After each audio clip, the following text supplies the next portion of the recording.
semuanya kepengen tahu updating terkini dari Kementerian Transmigrasi seperti apa. Karena semuanya sudah bertransformasi.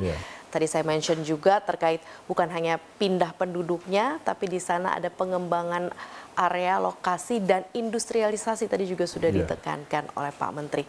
Seperti apa sih so far update-nya, Pak?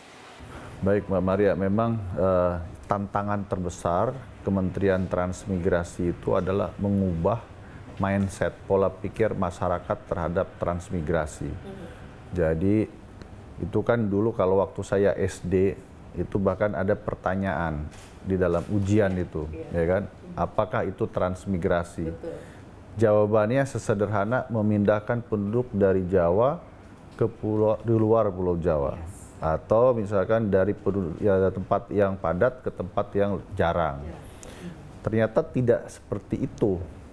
Transmigrasi yang undang-undangnya sendiri sudah diubah, direvisi dari Undang-Undang Nomor 15 Tahun 97 tentang ketransmigrasian menjadi Undang-Undang Nomor 29 Tahun 2009. Fokus utamanya adalah tidak lagi hanya sekedar perpindahan penduduk, tetapi bagaimana pembangunan kawasan ekonomi, pembangunan kawasan kesejahteraan, pembangunan kesejahteraan di kawasan transmigrasi. Jadi fokus utamanya kepada bagaimana mensejahterakan masyarakat, bukan hanya pendatang, tetapi juga masyarakat yang ada di kawasan transmigrasi. Tadi metodenya sudah disampaikan oleh Mbak Maria tadi melalui industrialisasi, hilirisasi, dan investasi untuk menciptakan lapangan kerja.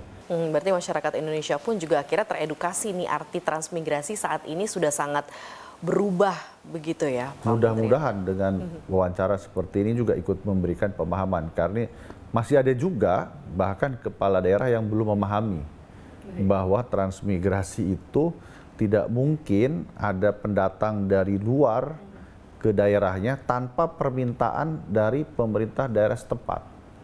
Jadi transmigrasi itu dari dulu itu sempat dihentikan pada tahun 2000. Bahkan nama Kementerian Transmigrasi sendiri berubah menjadi Badan Mobilisasi Umum. Jadi ada juga yang mungkin ya trauma dengan kata transmigrasi, karena pada saat di waktu yang lalu transmigrasi ini terlihat sangat eksklusif. Jadi terlalu memberikan perhatian hanya kepada para pendatang. Mungkin juga saya memahami ya nuansanya. Siapa sih yang mau dipindahkan dari Jawa, sehingga supaya si pendatang ini juga transmigran ini betah, diberikan berbagai macam insentif. Tapi saat itu mungkin pemerintah lupa bahwa yang penduduk asli setempat juga perlu perhatian, perlu juga mendapatkan banyak insentif.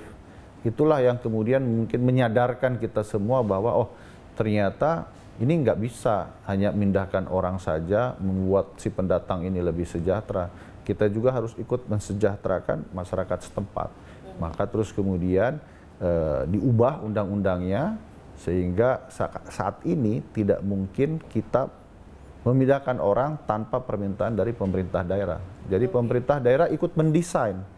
Misalkan kami ada lokasi yang kami tidak tahu mau diapain ini lahan. Seperti contoh, saya kemarin dapat tamu dari Maluku, dari daerah Maluku.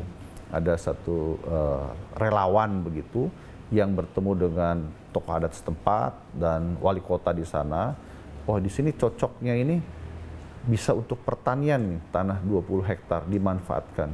Kok nggak ada tanaman padi? Kok hanya nelayan? Padahal kan untuk temannya ikan itu butuh nasi juga. Nasi mereka didatangkan dari Surabaya dan Makassar. Terus mereka menyampaikan, kami tidak punya pengetahuan dan keterampilan untuk mengelola 20 hektar itu. Bahkan kami punya lebih luas lagi, tanah adat katanya sampai 500 hektar. Nah, kami pengen pendatang untuk mengajari kami. Nah, kan bisa dalam konteks seperti itu. Itulah saya sampaikan, nanti saya pengen ketemu dulu, saya sampaikan supaya pendatang itu betul-betul diterima dengan baik.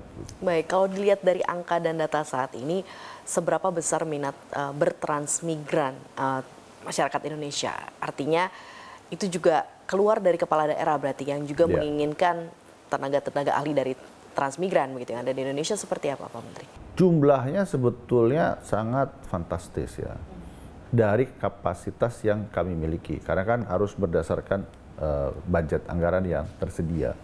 Nah, dan fokus kami sekarang ini memang tidak hanya sekedar pendatang, tapi bagaimana mensejahterakan rakyat yang ada di kawasan transmigrasi terlebih dahulu. Itulah yang kami sebut sebagai transmigrasi lokal. Nah, fokusnya sekarang ini kami ada sekitar 1.300 lebih ya untuk transmigrasi lokal dan 80 kepala keluarga pendatang. Itu pun yang pendatang ini kami orientasikan ke daerah Sulawesi sesuai dengan permintaan dari masyarakat pemerintah daerah setempat. Dan ada tanda tangan kerjasamanya, MOU-nya, namanya KSAD, kerjasama antar daerah. Jadi juga sudah betul-betul diketahui oleh kedua belah pihak bahwa nanti kami akan kirim orang sekian karena diminta oleh pemerintah setempat. Nah, itu yang kapasitas kami miliki ini sekitar 1.394 kepala keluarga transmigran, tapi yang daftar lebih dari 8.000 kakak. Betul, itu saja yang lebih dari 8.000 sudah kami stop terlebih dahulu ya, karena banyak juga pemerintah daerah lainnya yang meminta transmigrasi lokal misalkan. Itu jumlahnya jauh lebih banyak lagi.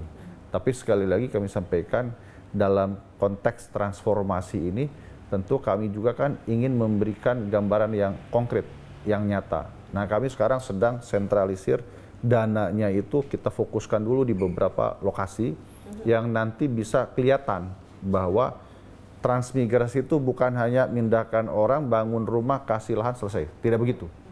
Tapi bagaimana di sana bukan hanya ada rumah sesuai dengan perintah undang-undang, ada rumah, ada lahan tempat tinggal dan lahan usahanya, tetapi ada juga sekolahnya, ada klinik kesehatannya, ada pasarnya, kemudian ada tempat untuk bersosialisasi, jadi ada tempat ibadahnya, itu juga harus kami penuhi.